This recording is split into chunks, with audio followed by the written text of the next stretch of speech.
ओम नमः शिवाय। शिवजी सदा सहाय। ओम नमः शिवाय। गुरुजी सदा सहाय। गुरुजी के चरणों में कोटि कोटि नमन। जय गुरुजी संगत जी, कैसे हैं आप सभी। स्वागत है आपका फ्रेग्रेंस ऑफ गुरुजी चैनल पर और मैं हूं आपके साथ मनीषा। तो संगत जी, आज लाई हूं आपके लिए दिव्य आभा का अध्याय 67, जिसका शीर्षक है गुरु सेवा के मूल मंत्र। और यह जर्नी है डॉक्टर मदन मोहन बजाज जी की, जो कि फरीदाबाद से हैं। चलिए संगत जी, शुरू करते हैं। मेरे छोटे पुत्र को दंत चिकित्सा के पाठ्यक्रम में प्रवेश नहीं मिल रहा था। अंततः मैं गुरुजी के पास आया। मेरी मणिपाल स्थित महाविद्यालय में रुचि थी। मेरे बेटे को उसमें प्रवेश मिला और उसने अपना पाठ्यक्रम प्रथम श्रेणी में उत्तीर्ण होकर पास किया। मेरा बड़ा बेटा भी चिकित्सक है और चंडीगढ़ में रहता है। उसका विवाह हो चुका है और उसका कार्य भली भांति चल रहा है। मैं स्वयं फरीदाबाद में दंत चिकित्सक हूँ। गुरुजी की शरण में आने के उपरांत मैंने अनेक कठिन शल्य क्रियाएं सफलतापूर्वक करी हैं। प्रायः रोगी के स्वास्थ्य के कारण उन्हें कठिन कहना उचित होगा, किंतु गुरुजी की कृपा से रोगी चिकित्सा के पश्चात संतुष्ट रहे हैं। मेरी बेटी पर्ल फैशन और डिज़ाइन एकेडमी से फैशन डिज़ाइन टेक्नोलॉजी पाठ्यक्रम करना चाह रही थी। उसने लिखित परीक्षा उत्तीर्ण करके साक्षात्कार भी अच्छा किया था, किंतु उसका चयन नहीं हुआ था। चूँकि मैं उसके भविष्य के बारे में चिंतित था, मैं गुरुजी के पास गया, यह जानते हुए भी कि उस दिन बुधवार था और संगत का दिन नहीं था। बदरपुर महरौली मार्ग पर मेरी दिल्ली परिवहन निगम की बस से दुर्घटना हो गई। मुझे तो कोई चोट नहीं आई, पर कार बुरी तरह से क्षतिग्रस्त हुई थी। कार का बोनट मुड़ गया था, उसका रेडिएटर, एसी, उसकी जालियां और सामने की बत्तियां सब टूट गए थे। इसके बाद भी वह टूटी फूटी कार चली और उसी से 15-20 किलोमीटर की यात्रा करके मैं गुरुजी के निवास पर पहुंचा। गुरुजी वहां पर नहीं थे। मुझे बताया गया कि उन्हें आने में देर हो जाएगी।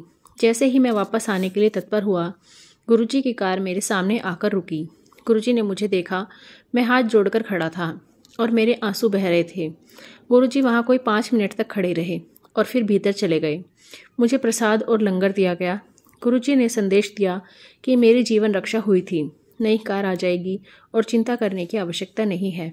मुझे घर लौटना है और सब ठीक हो जाएगा। मैं कार वापस ले गया।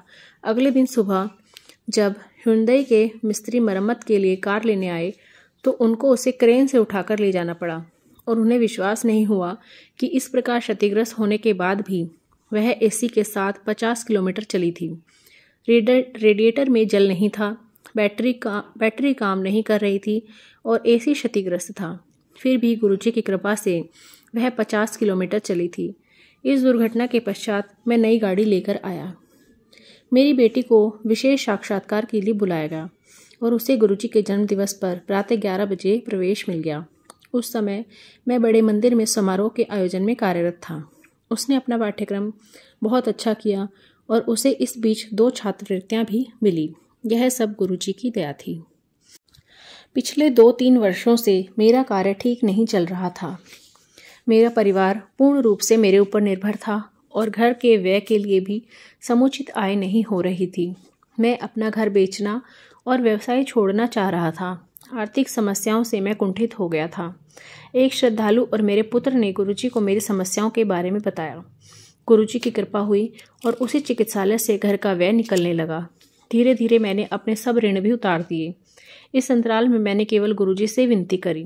गुरुजी में मेरी आस्था ने सदा लाभान्वित किया है। मेरे घर और चिकित्सालय दोनों स्थानों पर गुरुजी के मंदिर हैं। संगत में जो गुरबानी सुनी जाती है, उन्हें मैं अपने चिकित्सालय में भी बजाता हूँ। मेरे अधिकतर रोगी मेरे से गुरुजी के बारे में प्रश्न करते हैं और गुरबानी सुनकर प्रसन्न हो जाते हैं। जय गुरुजी। गुरुजी द्वारा शल्य चिकित्सा। 4-5 वर्ष पूर्व एक 73 वर्षीय महिला जो अमेरिका में रहती थी, अपने पुत्र के साथ अपने जबड़े की हड्डी को ठीक कराने मेरे पास आई। अमेरिका में चिकित्सकों ने उच्च रक्तचाप के कारण उनकी शल्य क्रिया करने से मना कर दिया था। शल्य चिकित्सा की अवधि में उसका रक्तचाप 160 से 180 हो सकता था और 200 तक भी पहुंचने की संभावना थी। दिल्ली में भी कोई चिकित्सक इसके लिए तत्पर नहीं था। उनके हठ पर भी मैं मना करता रहा। फिर उनकी बेटी ने गुरुजी का चित्र देखा और शल्य चिकित्सा करने के लिए कहा। उनका विश्वास था कि गुरुजी के होते हुए कोई अशुभ घटना नहीं हो सकती। मैंने शल्य चिकित्सा की तैयारी कर ली। शल्य क्रिया अविशेषक निश्चेतना में करी गई और उसमें 2-3 घंटे लगे। शल्य क्रिया होते हुए 2 बार निश्चेतन विशेषज्ञ ने कहा कि रोगी डूब रही है, पर शल्य क्रिया पूर्ण हो गई। रोगी ने अपनी बेटी को बताया कि 2 अवसरों पर उन्होंने गुरुजी को श्वेत वस्त्रों में देखा और दोनों बार उन्होंने आश्वासन दिया कि सब ठीक हो जाएगा। शल्य क्रिया के उपरांत भी कोई सूजन या दर्द नहीं हुआ। रोगी ने कहा कि वह साईं बाबा की भक्त हैं, पर गुरुजी ने उनको जीवन दान दिया है। उन्होंने मेरे से गुरुजी का एक चित्र भी लिया। यद्यपि वह 73 वर्षीय महिला पिछले 2 वर्षों से दर्दनाशक औषधियों पर थी, पर इस क्रिया के बाद उन्होंने ऐसी कोई औषधि का सेवन नहीं किया। यह केवल गुरुजी के कारण ही संभव हुआ। मुझे प्रतीत होता है कि वह शल्य क्रिया हम 3 चिकित्सकों ने ना करके गुरुजी ने स्वयं करी थी।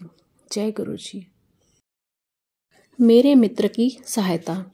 मेरे एक मित्र की 8 वर्षीय पुत्री के हृदय के वॉल्व में समस्या थी और उसे दिल्ली में स्थित एस्कॉट्स चिकित्सालय में शल्य क्रिया कराने का परामर्श दिया गया था। शल्य क्रिया की तिथि निश्चित हो गई थी। मैंने गुरुजी से उस बच्ची को आशीर्वाद देने की विनती करी तो उन्होंने मुझे प्रसाद और पुष्प दिए, जो मैंने उसके माता पिता को दे दिए। शल्य क्रिया के उपरांत उसकी अवस्था चिंताजनक थी। गुरुजी ने कहा कि सब ठीक हो जाएगा। मैं रात्रि को 1 बजे एस्कॉट्स में जाकर माता पिता से मिला तो वह चिंतित थे। मैंने उनको प्रसाद दिया और गुरुजी का कहा हुआ दोहराया। गुरुजी द्वारा मुझे दिया हुआ उनका अपना चित्र भी मैंने उनको दिया और उसे बेटी के कक्ष में रखने को कहा। गुरुजी के कथनानुसार वह बच्ची शीघ्र ही स्वस्थ हो गई, परंतु 1 वर्ष बाद उसकी अवस्था पुनः बिगड़ गई। गुरुजी उस समय जालंधर में थे। जब मैंने उनको बताया तो वह बोले, तू लंगर कर, चिंता ना कर, कुड़ी ठीक हो जाओगी। थोड़े ही दिनों में वह ठीक हो गई और सब आनंद से रह रही है एक बार गुरुजी पंजाब में अपने गांव चले गए। मुझे इस बारे में पता नहीं था और 10 दिन तक उनके दर्शन न हो पाने के कारण मुझे नींद नहीं आ रही थी। एक दिन पीवीआर साकेत में देर रात्रि का प्रदर्शन देखकर मैं पत्नी के साथ गुरुजी के स्थान पर जा रहा था। अंधेरिया मोड़ पर कार का अगला टायर फट गया और कार एक ओर झुक गई। मैंने कार को रोककर पत्नी की सहायता से उसे धक्का दिया और एक ऐसे स्थान पर पहुंचे जहां 2 ट्रक खड़े थे। एक चालक से मैंने टायर बदलने की विनती करी। वह सहायता के लिए आए, पर विस्मय की बात है कि टायर में फटने का कोई चिन्ह नहीं था। उन्होंने सोचा कि अधिक मद्यपान के कारण मैं होश में नहीं हूँ।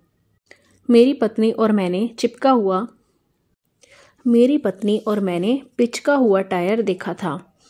यह हम अचंभित थे। उस समय हम गुरुजी के पास नहीं जा सके। पत्नी के कहने पर मैंने उसे एक पेट्रोल पंप पर दिखाया तो उन्होंने भी कहा कि टायर तो ठीक है। मेरी पत्नी ने उसे फरीदाबाद में दिखाने को कहा। सुबह जब मैंने दिखाया तो टायर और उसकी ट्यूब सही थे। गुरुजी की कृपा से एक और चमत्कार हुआ था। यह मेरे कुछ निजी अनुभव हैं।